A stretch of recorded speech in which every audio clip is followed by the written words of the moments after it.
अजीज़ दोस्तों नमस्कार। अजीज़ दोस्तों, बांग्लादेश का जो तालिबानाइजेशन है उसकी तरफ आऊँगा। एक लड़का है तहमीद अल मोहतदा, उसने फेसबुक पे कुछ पोस्ट की हिंदुओं के ख़िलाफ़ के हिंदू गाय मूत्र पीते हैं, गाय का डंग खाते हैं और भगवानों की बेइज्जती की। उसके जवाब में एक हिंदू लड़का है उस्ताब ने उसके जवाब में एक चीज़ें लिखी। अब उस लड़के ने क्या किया कि उन चीज़ों को मिटा दिया जो कि उसने खुद लिखी थी हिंदुओं के बारे में। और उस्ताद के जो सारे जवाब थे जिसमें उसने भी कोई वो नहीं कहा था कि गालियाँ वालियाँ दी थी, उसने यही कहा था कि भाई तुम्हारे प्रॉफिट जो मोहम्मद हैं उनके बाप दादा हिंदू थे, बुद्ध की पूजा करते थे वगैरह वगैरह। लेकिन बहरहाल उसके ऊपर हंगामा मचा, सारे मुल्ला खड़े हो गए, सारी मस्जिदों से ऐलान हो गए, पूरा खुलना जो इलाका है वहाँ से उसके ऊपर मूवमेंट चली। उसको पुलिस ने गिरफ्तार कर लिया।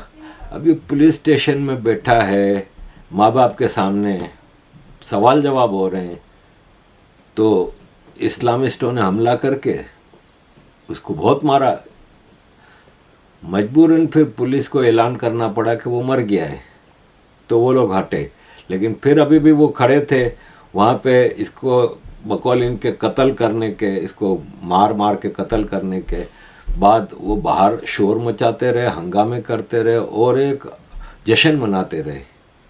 अजीज़ दोस्तों, इसके कपड़े खून वाले लेके, हाथ में छुरा लेके ये बांग्लादेश के लोग पोस्टें करते रहे कि ये हलाल खून है, शादी में खुलना,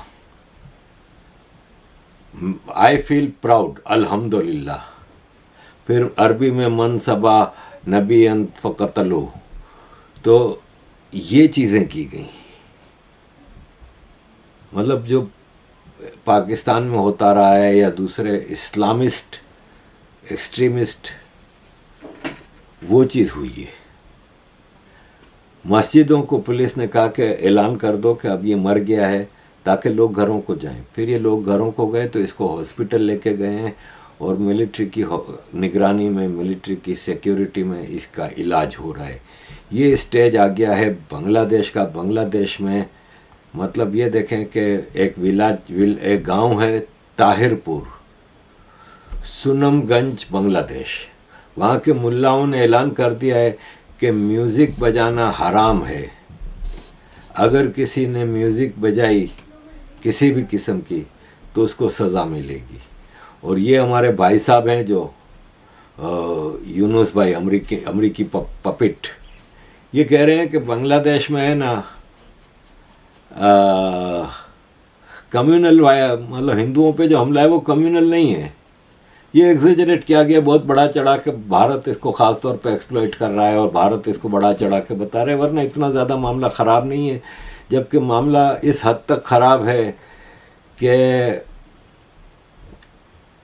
मुल्लाओं का पूरे बांग्लादेश पे इस वक्त कब्ज़ा है। इसके बाप की हिम्मत नहीं है यूनुस की कि मुल्लाओं के ख़िलाफ़ सिर्फ एक हसीना वाजिद थी जो खड़ी हुई थी। आज किसी की हिम्मत नहीं है कि इस तालिबानाइज्ड पूरे बांग्लादेश को कोई कुछ इनके कह भी सके। देखें अजीज़ दोस्तों, रातों रात तो ये सब मुल्ला पैदा नहीं हो गए, ये वर्किंग हो रही थी। एक पूरा इकोसिस्टम जब किसी पे काम करता है तो वर्किंग होती है। 1979 से पहले पाकिस्तान भी लिबरल सोसाइटी थी। ज़ियाउल हक के आने तक तो पाकिस्तान वेरी लिबरल थी। ये तो भुट्टो अपने आखिरी दौर में देखा कि इस्लाम को यूज़ करना है तो उसने इस्लाम को यूज़ करके जुम्मे की छुट्टी अनाउंस कर दी, संडे की जगह पे शराब को हराम करार दे दिया, अहमदियों को काफिर करार दे दिया। ऐसे मुख्तलिफ इसने काम किए जो डेकोरेशन थे, कॉस्मेटिक थे, वरना उनका इस्लाम से कोई ऐसा भुट्टो का कोई ताल्लुक़ नहीं था। इस्लाम को यूज़ फिर उसको सही मानों में ज़ियाउल हक ने यूज़ किया।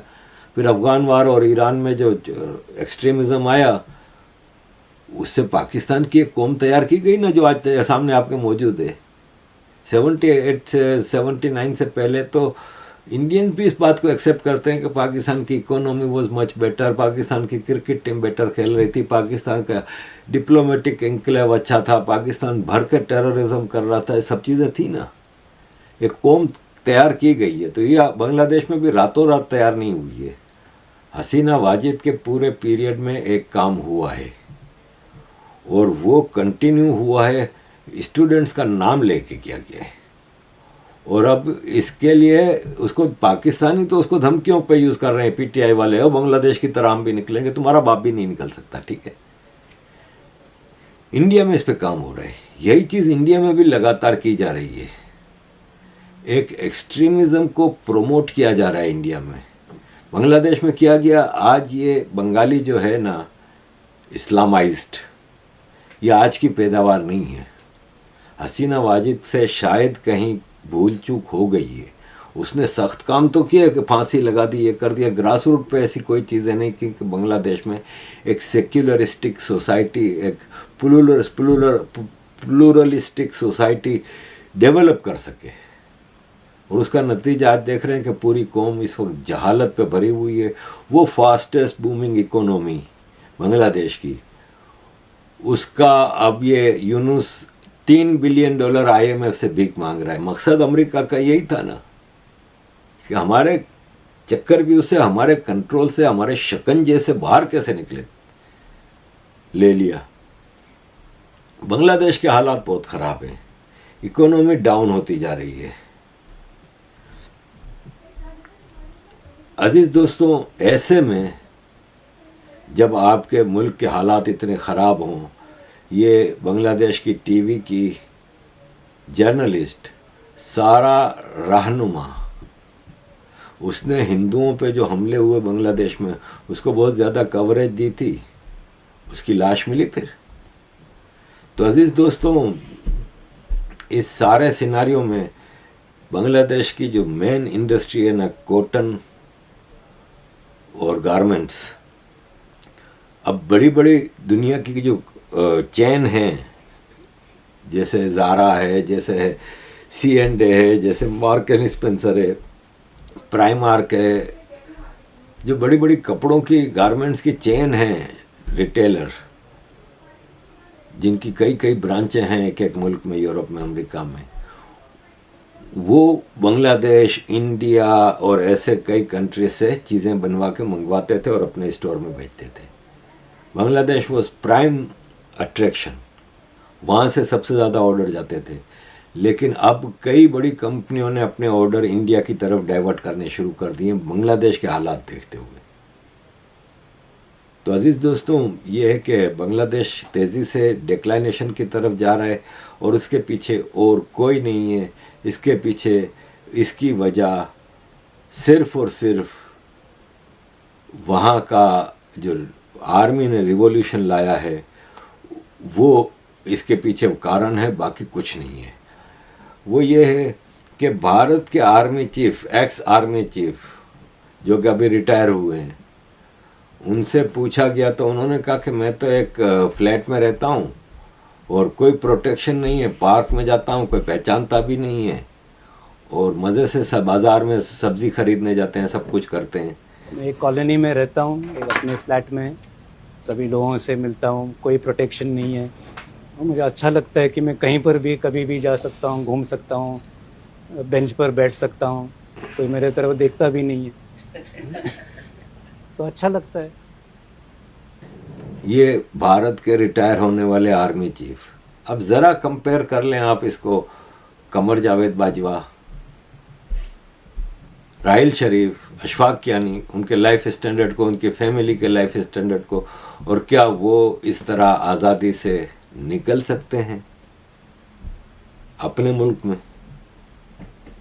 कहीं और? ये है फ़र्क। कमर जावेद बाजवा के भाई इकबाल जावेद बाजवा PIA में भर्ती किए गए थे और PIA में ये भर्ती किए गए और स्टेशन मैनेजर बने बर्मिंघम में। और बाजवा के आर्मी चीफ के दौरान ये बर्मिंघम के स्टेशन मैनेजर बने। अब उनके ऊपर एक केस चल रहा था कि इन्होंने लाहौर बोर्ड से एफए का सर्टिफिकेट जाली जमा कराया था, फर्स्ट ईयर का, मैट्रिक के बाद यानी, और स्टेशन मैनेजर बना बर्मिंघम में।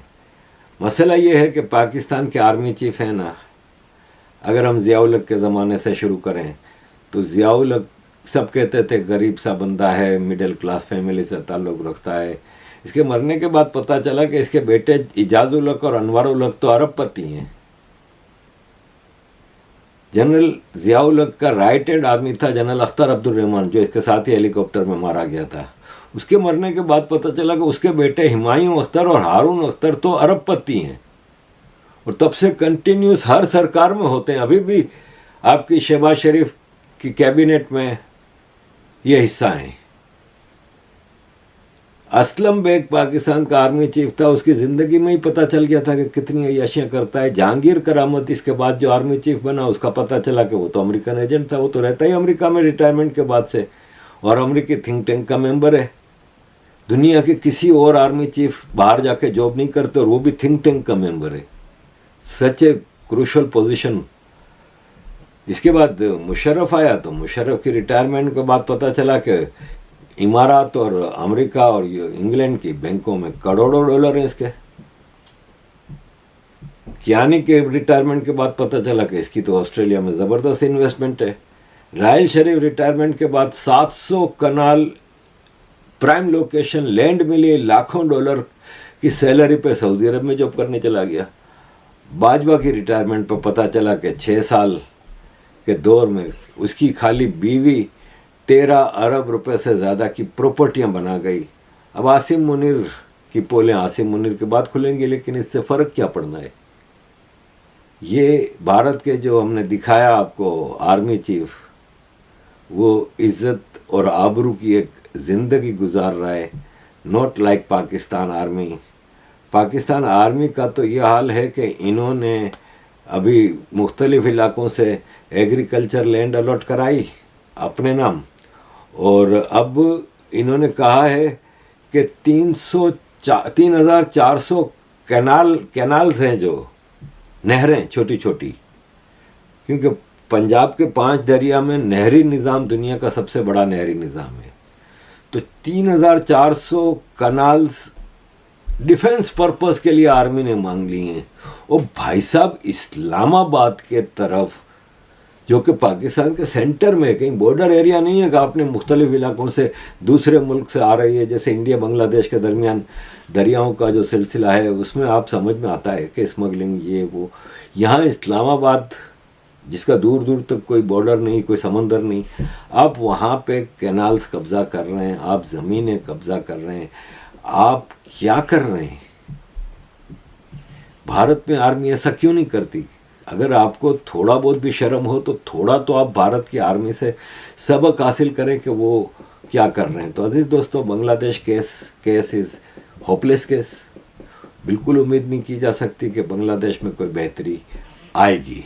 अब बांग्लादेश डूब गया, आप एक फ्यूचर का नया पाकिस्तान देख रहे हैं बांग्लादेश की सूरत में।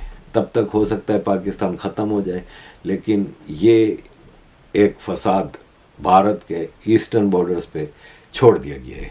अजीज़ दोस्तों, thank you very much for all your support. Kindly keep support.